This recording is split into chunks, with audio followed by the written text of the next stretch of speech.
মরা তো লাগবে, মরা তো লাগবে। আল্লাহর কাছে বোধহয় যাওয়া লাগবে না, আল্লাহর কাছে যাওয়া লাগবে না।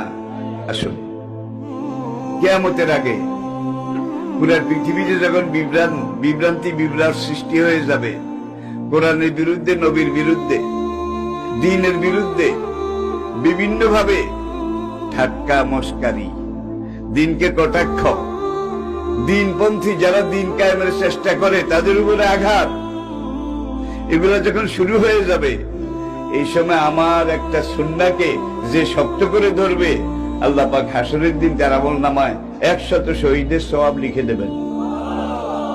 আপনারা কি 100 শহীদের সওয়াব পেতে চান? কে কে চান? নারায়ে তাকবীর, নারায়ে তাকবীর। হাত নামান। রব্বুল আলামিন, তুমি কোরআনে যা বলেছ